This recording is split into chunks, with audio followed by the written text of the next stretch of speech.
100 বার বলবো, 1000 বার বলবো, তোর বাপের কি রে? শুভা আবার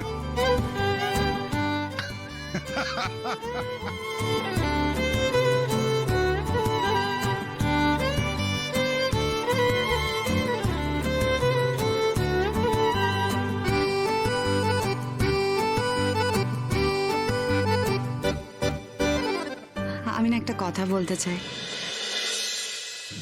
মানে আমার ভুলগুলোর জন্য যদি পারেন আমাকে না ক্ষমা করে দেবেন।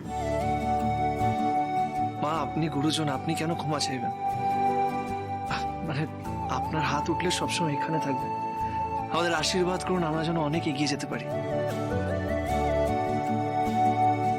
বরং আমার বা আমাদের কোনো ভুল হয়ে থাকলে আপনি আমাদের ক্ষমা করে দেবেন, প্লিজ।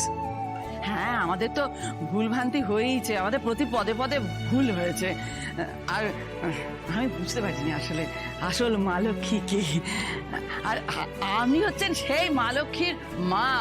আপনার শিক্ষায় তো আপনার মেয়ে এত বড় হয়েছে। আপনি আশীর্বাদ করুন, আপনার মেয়েকে প্রাণ ভরে আশীর্বাদ করুন। এরপরে তো দুজনে মিলে আমাদের নাতিকে মানুষ করব, বড় করব। আমার আপত্তি আছে, 1 সেকেন্ড। নাতি কেন, নাতনি নয় কেন? ছেলে মেয়ে যাই হোক, তার মনটা যেন আমার মা লক্ষ্মীর মতোই হয়। আপনি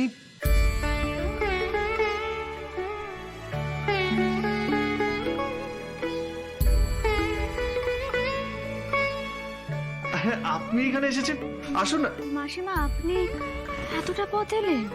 তোমার গর্ভে সন্তান এসছে মা, আমি আশীর্বাদ করতে আসবো না?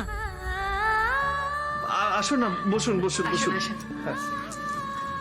প্লিজ এখানে বসুন।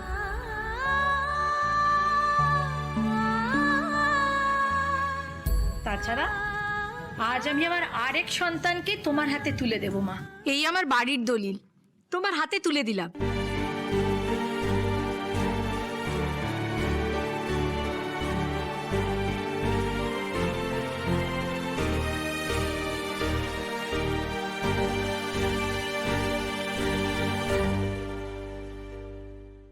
আমার মতো অসহায় মায়েদের ঠিকানা করে দিও তোমরা, তাদের আশ্রয় দিও।